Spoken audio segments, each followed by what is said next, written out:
ವಿದ್ಯುತ್ ಮೀಟರ್ ಅಳವಡಿಸಿದ್ದಕ್ಕೆ ಭಾರಿ ದಂಡವನ್ನ ಹಾಕಲಾಗಿದೆ. ಮೀಟರ್ಗೆ ಅಪ್ಲಿಕೇಶನ್ ಕೊಟ್ಟಿದ್ರು ಕೂಡ ಸಿಬ್ಬಂದಿ ನಿರ್ಲಕ್ಷ್ಯವನ್ನ ತೋರ್ಬಿಟ್ರ ಅಂತ. ವಿದ್ಯುತ್ ಮೀಟರ್ ಅಳವಡಿಸಿದ್ದಕ್ಕೆ ಭಾರಿ ದಂಡವನ್ನ ಹಾಕಲಾಗಿದೆ. ಮೀಟರ್ಗೆ ಅಪ್ಲಿಕೇಶನ್ ಕೊಟ್ಟಿದ್ರು ಕೂಡ ಸಿಬ್ಬಂದಿಯ ನಿರ್ಲಕ್ಷ್ಯ ಆಯ್ತಾ ಅಂತ. ಕೆಇಬಿ ಸಿಬ್ಬಂದಿ ನಿರ್ಲಕ್ಷ್ಯಕ್ಕೆ ಜನರ ಮೇಲೆ ದಂಡದ ಬರೆ ಹಾಕಲಾಗಿದೆ. ಜೆಸ್ಕಾಂ ಅಧಿಕಾರಿಗಳಿಂದ ಬಡ ಜನರ ಅವರಿಂದ ಹಣವನ್ನು ವಸೂಲಿ ಮಾಡೋ ಕೆಲಸ ಆಯ್ತಂತ.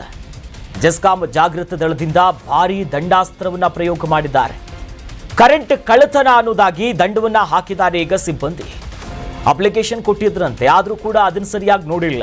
ಕರೆಂಟ್ ಬಳಕೆ ಆಯಿತು ಅನ್ನೋ ನಿಟ್ಟಿನಲ್ಲಿ ಸಾರ್ವಜನಿಕರಿಗೆ ಮನಸ್ಸೋ ಇಚ್ಛೆ ಈ ರೀತಿಯಾಗಿ ದಂಡವನ್ನ ವಿಧಿಸಿದ್ದಾರೆ. ಕರ್ನಾಟಕ ಎಲೆಕ್ಟ್ರಿಕಲ್ ಕಾಯ್ದೆ 2003ರ ಅಡಿಯಲ್ಲಿ ಈಗ ಪ್ರಕರಣವನ್ನ ಹಾಕೊಂಡು ಈಗ ಬ್ಲ್ಯಾಂಕ್ ಬಿಲ್ಲಿಂಗ್ ಚಾರ್ಜ್ ಅನ್ನೋದಾಗಿಯೂ ಕೂಡ ಸುಮಾರು ಸಾವಿರಾರು ರೂಪಾಯಿ ಒಬ್ಬೊಬ್ಬರ ಮೇಲೆ ಹಾಕಿದ್ದಾರೆ. ಬಡ ಜನ ನಾವು ಎಲ್ಲಿ ಹೋಗೋದು, ನಾವು ಅರ್ಜಿ ಕೊಟ್ಟಿದ್ವಿ, ಸರಿಯಾಗಿ ಪರಿಶೀಲನೆ ಮಾಡಬೇಕಿತ್ತು ಅಂತಿದ್ದಾರೆ.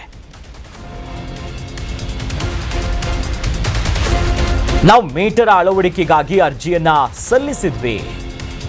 2022ರಲ್ಲಿ ಅರ್ಜಿ ಹಾಕಿ ನಾವು ಹಣ ಕೊಡೋ ಕೆಲಸ ಮಾಡಿದ್ವಿ. ಆದರೆ 2023ರಲ್ಲಿ ಬಂದು ನಮಗೆ ದಂಡವನ್ನ ಹಾಕಿದ್ರು. ನಂತರ ಶಾಸಕರ ಬಳಿ ಸಮಸ್ಯೆಯನ್ನು ನಾವು ಹೇಳ್ಕೊಂಡಿದ್ವಿ, ನಮ್ಗೆ ಹೀಗಾಯ್ತು ಅಂತ. ಆಗ ಅವರು ಹಣ ಕಟ್ಟೋದು ಬೇಡ ಅಂತ ಹೇಳಿದ್ರು.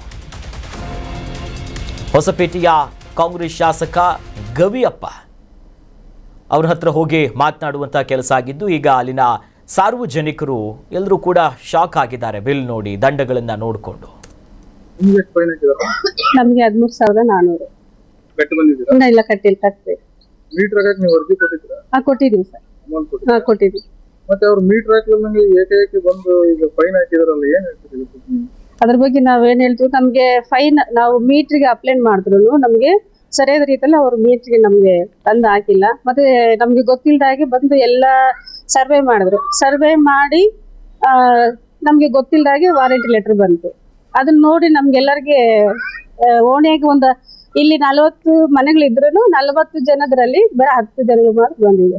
ನಾವು ಅದು ಸಲುವಾಗಿ ನಾವು ML ಹತ್ರ ಹೋದ್ವಿ, DC ಹತ್ರ ಹೋದ್ವಿ, ಮತ್ತು ನಿನ್ನೆ PA ಹತ್ರ MLA PA ಹತ್ರ ಅವ್ರ ಹತ್ರ ಹೋಗಿ ಮಾತಾಡ್ಕೊಂಡು ಬಂದ್ವಿ.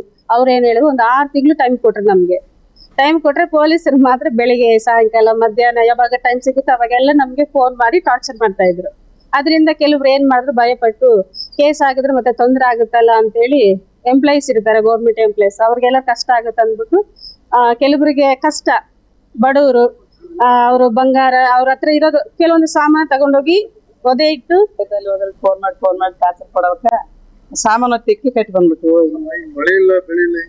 ಹೇಳಿದ್ರೆ ಕೇಳಲ್ಲಪ್ಪ. ಗೋಯಪ್ಪನ್ ತಕ ಹೋದ್ವಿ, DC ತಕ ಹೋದ್ವಿ, ಗೋಯಪ್ಪನ್ ತಕ ರಾತ್ರಿ ಹೋಗಿವಿ. ಬಗೆಹರಿಸೋಮ್ಮ ನಾವು ಬಗೆಹರಿಸೋ ಅಂತ ಹೇಳಿದ್ರು ಅಷ್ಟೇ, ಏನು ಹೇಳಿಲ್ಲ ಅವರು.